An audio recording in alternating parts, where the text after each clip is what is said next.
नमस्कार दोस्तों, मैं हूं अंबर शर्मा और आज मैं आपके साथ फिर उपस्थित हूं हमारी YouTube की सीरीज आज की बात में। आज की बात के एपिसोड में हम चर्चा करेंगे पेंटागन की एक रिपोर्ट जो कि अरुणाचल प्रदेश के ऊपर है, जहां चाइना ने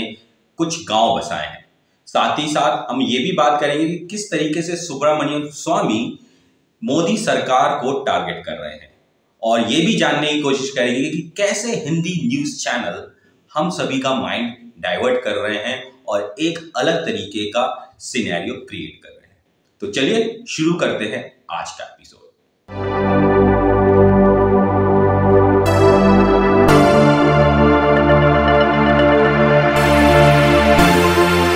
आज की बात के एपिसोड में पेंटागन की एक रिपोर्ट से पहले मैं कुछ बात आपसे कहना चाहता हूं कि चाइना जो है 2017 से कम 600 बॉर्डर गांव बसा रहा है, जिसको वो नाम दे रहा है defence village. Defence village China उसको नाम दे रहा है, और वो कम से कम जो है 600 गांव हिमालयन टेरिटरी, जहां से भूटान और इंडिया की टेरिटरी है, उस तरफ वो बना रहा है। अब बढ़ते हैं पेंटागन के ऊपर। पेंटागन की एक रिपोर्ट है जिसमें उसने ये बताया है कि चाइना ने अरुणाचल प्रदेश में एक गांव बसा लिया है जो कि 100 घरों का एक गांव है, और उसने ऐसा इसलिए किया है क्योंकि वो अपना जो पॉइंट है उसको सामने लाना चाहता है कि अरुणाचल प्रदेश जो है चाइना का एक हिस्सा है, और ये जो गांव बसाया है ये वहां बसाया है जो कि डिस्प्यूटेड लैंड है। इस पे और भी जानेंगे, लेकिन उससे पहले आपको 2019 की एक सैटेलाइट तस्वीर दिखाते हैं। इस सैटेलाइट तस्वीर में आप देख रहे हैं कि एक साधारण सी जमीन दिख रही है, और यहाँ पे कोई कंस्ट्रक्शन नहीं हुआ है, यहाँ पे कोई भी निर्माण नहीं हुआ है। दूसरी तरफ ये एक और सैटेलाइट इमेज है जो कि लेटेस्ट सैटेलाइट इमेज है। इसमें आप देखेंगे कि यहाँ पे एक गांव बस चुका है।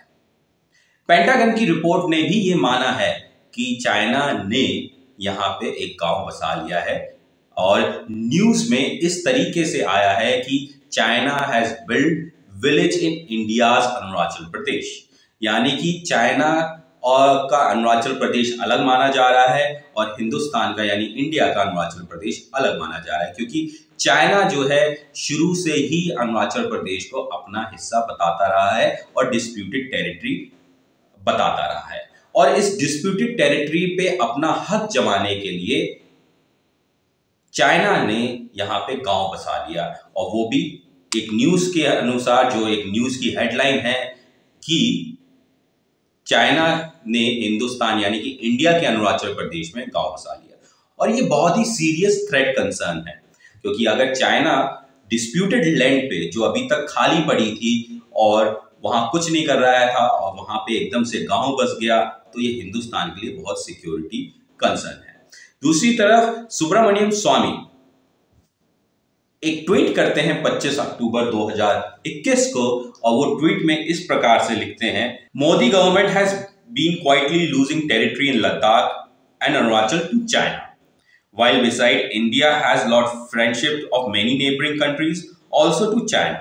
Pakistan and Afghanistan are preparing terror war in Kashmir soon. This all cannot be master strokes. तो यहाँ पे सुब्रमण्यम स्वामी ये बताने का प्रयास कर रहे हैं कि कैसे मोदी गवर्नमेंट जो है चाइना को अपनी जमीन जो कि लद्दाख और अरुणाचल में है वो कैसे हमारे से छीनता चला जा रहा है, और मोदी गवर्नमेंट एक तरीके से यहाँ पे फ्लॉप हो रही है, क्योंकि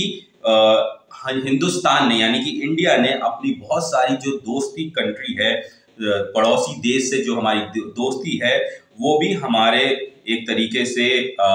खत्म होती चली जा रही है, और पाकिस्तान और अफगानिस्तान हिंदुस्तान में टेरर वॉर का प्लान कर रहे हैं, खासकर कश्मीर इलाके में। और बहुत ही कुछ समय में हम ये देख भी रहे हैं कि कश्मीर में काफी समय से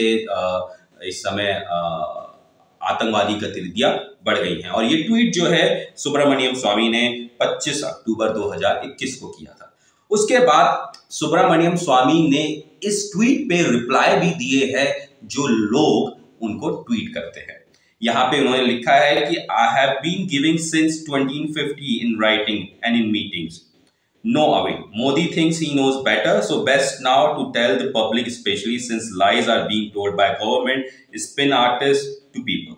यहाँ पे सुब्रमण्यम स्वामी ये कहने का प्रयास कर रहे हैं कि 2015 से वो रिटन में और साथ ही साथ जो है मीटिंग्स में ये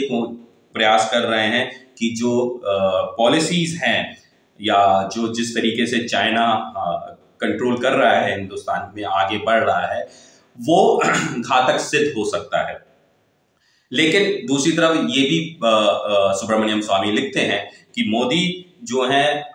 ये सोचते हैं कि उनसे बेटर कोई नहीं जानता और इस समय जो है सरकार जो है झूठ पे झूठ बोले जा रही है। तो ये जो डिस्प्यूटेड लैंड है इस पे अगर बीजेपी के प्रवक्ता का अगर जवाब आया तो शायद इस प्रकार से आएगा कि ये वो जमीन है जो नेहरू ने चाइना को दे दी थी और चाइना ने उस पर अपना घर बना लिया, गांव बसा लिया है। डिस्प्यूटेड लैंड पे अगर घर बनाया जाता है तो इतने सालों में 1950 से लेके या 1962 से लेके जब भी हमारे चाइना से डिस्प्यूट हुआ, कि खैर 1950 से डिस्प्यूट माना जा रहा है लेकिन कुछ लोग 1960 भी कहते हैं। तो अगर हम हिस्ट्री में माने कि चाइना ने जो हमारे से लद्दाख वाला एरिया ले लिया था वॉर के टाइम, और ये डिस्प्यूटेड लैंड है अरुणाचल से में जहाँ पे डिस्प्यूटेड था, इतने टाइम तक वहाँ कोई कंस्ट्रक्शन नहीं हुआ, तो आखिर अब ऐसा क्या हो गया कि चाइना ने वहाँ पे कंस्ट्रक्शन करना शुरू कर दिया? या तो हमारी सरकार कमजोर पड़ रही है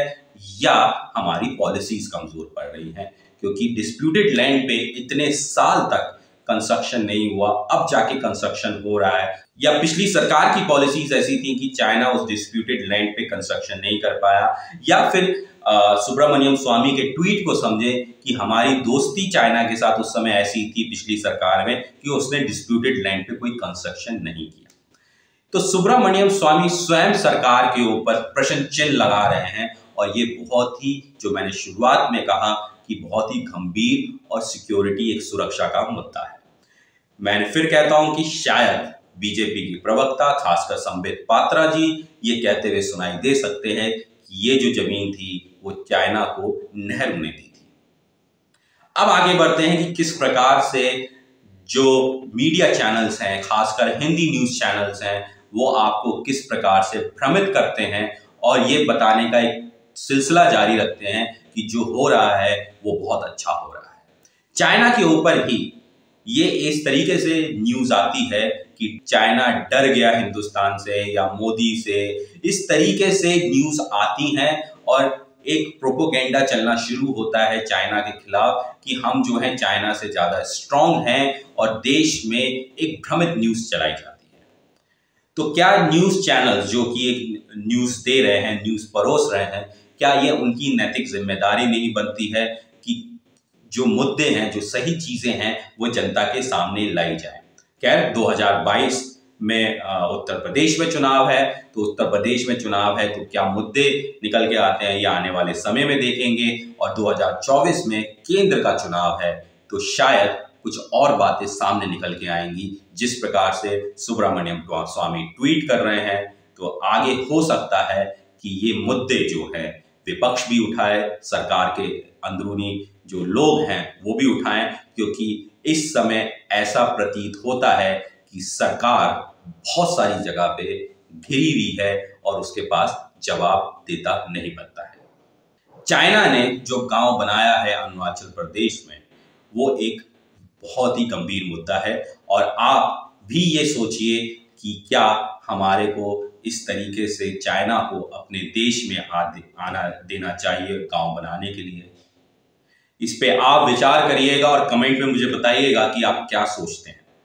मिलेंगे अगले एपिसोड में बहुत ही जल्द, तब तक के लिए मैं आपसे लेता हूं विराम।